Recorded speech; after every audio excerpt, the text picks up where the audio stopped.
రావు లెక్కలు ఇచ్చాడు. ఇందులో మైనారిటీ కేటగిరీ ఎక్కడుందో మీరు చెప్పండి. ఇవాళ మనం ఇచ్చింది 5 కేటగిరీలు ఇచ్చినాం.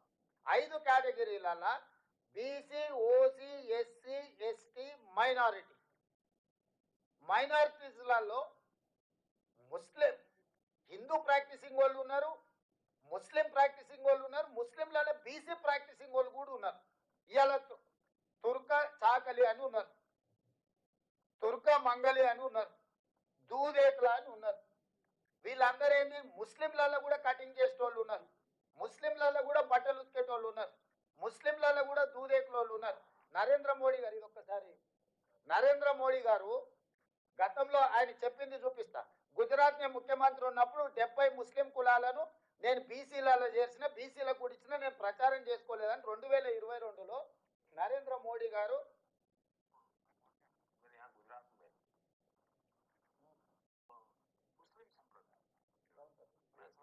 70 जातियां ऐसी हैं जो ओबीसी है, और मेरे गुजरात में जब मैं था उनको ओबीसी की कैटेगरी में बेनिफिट मिलता था, लेकिन कभी मैं मीडिया में नहीं देखा।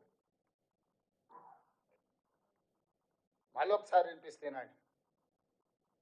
बैकवर्ड नहीं, अब मेरे यहाँ गुजरात में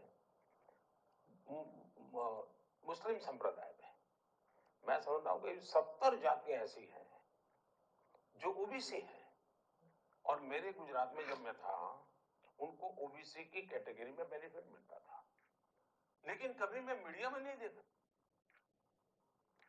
ఏమన్నాడు, మనందరికీ హిందీ వచ్చు.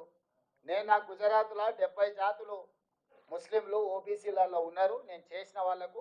కాకపోతే నేను ఎప్పుడు మీడియాలో చెప్పుకోలేదని ఈ దేశ ప్రధానమంత్రి నరేంద్ర మోడీ గారు 2022లో అఫీషియల్ ఇంటర్వ్యూలో చెప్పిన ప్రధానమంత్రిగా. మరి ఇప్పుడు బండి సంజయ్ గారు రేవంత్ రెడ్డి తీసుకొచ్చి బీసీలను మన ముస్లింలను తీసుకొచ్చి బీసీలో కలిపి అంటాడు. డాక్టర్ బాబాసాహెబ్ అంబేద్కర్ గారు ఇచ్చిన రాజ్యాంగంలో దూదేకులోలు బీసీ బి గ్రూప్లు ఉన్నారు. ఎస్సీలు క్రిస్టియన్ గా కన్వర్ట్ అయితే బీసీ సి గ్రూప్లు ఉన్నారు. ఎస్సీలు కూడా మన వినయ్ గారికి తెలవాలి. ఎస్సీస్ ఎవరైనా క్రిస్టియన్ కన్వర్షన్ జరిగితే వాళ్ళని తీసుకొచ్చి ఎస్సీలను కూడా బీసీ సి గ్రూప్లు యాడ్ చేసిండ్రు, కన్వర్షన్ జరిగిన వాళ్ళను.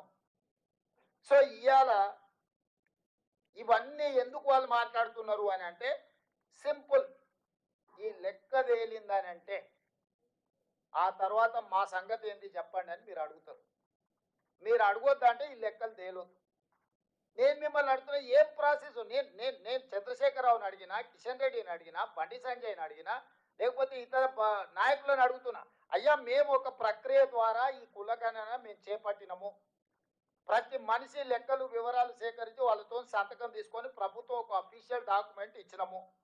తప్పుడు లెక్క అని తప్పుడు మాటలు మాట్లాడకుండా ఎట్లా తప్పు లెక్క చెప్పుది. ఏ బ్లాక్లో ఏ ఇంట్లో ఏ కులాన్ని నేను తప్పు రాసుకొచ్చినా 100% పారదర్శకంగా పక్కా లెక్క చేసిన ఇవాళ. ఎందుకంటే ఈ దేశానికే తెలంగాణ రోల్ మోడల్గా నిలబడబోతుంది. ఇవాళ ఇన్నేళ్ళైనా మండల్ కమిషన్ని ఆయన ఎప్పుడో బీహార్కు ముఖ్యమంత్రి ఉండే, ఆనాడు 79లో మండల్ కమిషన్ ఇచ్చి ఈ రోజుకి ఆయన పేరు మండల్ కమిషన్ అంటే ఒక వ్యక్తి పేరు. ఎందుకు ఈ రోజు వరకు మీరు మనందరం ఎవ్వరూ మాట్లాడినా మండల్ కమిషన్ మండల్ పేరు తీసుకుంటున్నాం అంటే చరిత్రలో నిలిచిపోయే ఒక గొప్ప చారిత్రాత్మక సాహసోపేతమైన నిర్ణయము. ఈరోజు రాహుల్ గాంధీ ఆదేశాల మేరకు మీరందరూ ఎన్నిక చేసి మీరందరూ అవకాశం ఇచ్చారు తెలంగాణ రాష్ట్రానికి. నేను ముఖ్యమంత్రి అయినా, తెలంగాణ రాష్ట్రానికి ముఖ్యమంత్రి అవడం అనేది ఆషామాషి విషయం కాదు. నా జీవితంలో ఈ లెక్క చేస్తే రేపు భారతదేశంలో ఎవరైనా ఆనాడు తెలంగాణ రాష్ట్రంలో రేవంత్ రెడ్డి ముఖ్యమంత్రిగా ఉన్నప్పుడు బలైన వర్గాల లెక్క పక్కా తెలిసిండు. అది నరేంద్ర మోడీ, రాహుల్ గాంధీ గారా, లేకపోతే నేను ఇంకోరా చెప్పట్లేదు. ఎవరైనా ఈ దేశంలో ఒక నివేదిక గురించి చర్చించాలంటే తెలంగాణ రాష్ట్రం గురించి, రేవంత్ రెడ్డి గురించి మాట్లాడాల్సిందే. ఇది చరిత్రలో నిలిచిపోయే చారిత్రాత్మకమైన సందర్భము. చరిత్రలో ఒక గొప్ప అవకాశాన్ని జారవించుకుంటే అంతకంటే రాజకీయ అజ్ఞానం కానీ లేకపోతే దురుద్దేశం కానీ ఇంకోటి ఉండదు. నేను రాజకీయ అజ్ఞానంతో లేను. నేను నాయకుడు ఇచ్చిన ఆదేశాలను అమలు చేసే ఒక కార్యకర్త, క్రమశిక్షణ కలిగిన కార్యకర్తగా నా నాయకుడు ఇచ్చిన ఆదేశాలను, నా నాయకుడు తెలంగాణ ప్రజలకు ఒక మాట ఇచ్చిండు. మా కాండి మీరు, మీ లెక్క కట్టి పక్కాగా మీకు అప్పచెప్తామని మా నాయకుడు చెప్పిండు. సంవత్సరం తిరిగే లోపల ఆ మాట నిలబెట్టాలని ఈరోజు ఇంత గొప్ప కార్యక్రమాన్ని నేను తీసుకొని ముందరికి వచ్చిన. నాకు తెలుసు నాకు ఎన్ని ఒత్తిళ్ళు ఉన్నాయి, మీకు కనిపించకపోవచ్చు, కనిపించకుండా నా మీద జరుగుతున్న ఒత్తిడి ఇది ఎట్లో గట్ల వాయిదా పెట్టు అని, లేకపోతే ఈ లెక్కలు బయట పెడితే రాబోయే రాజకీయ పరమైన ఇబ్బందులు, వీటన్నిటిని ఎంతో మంది వచ్చి నాకు చెప్పినా కూడా నేను ఒకటే మాట చెప్పిన, అయ్యా ఇది చరిత్రలో నిలిచిపోయే ఒక గొప్ప అవకాశము. ప్లస్ మా నాయకుడు రాహుల్ గాంధీ గారు ఈ దేశానికి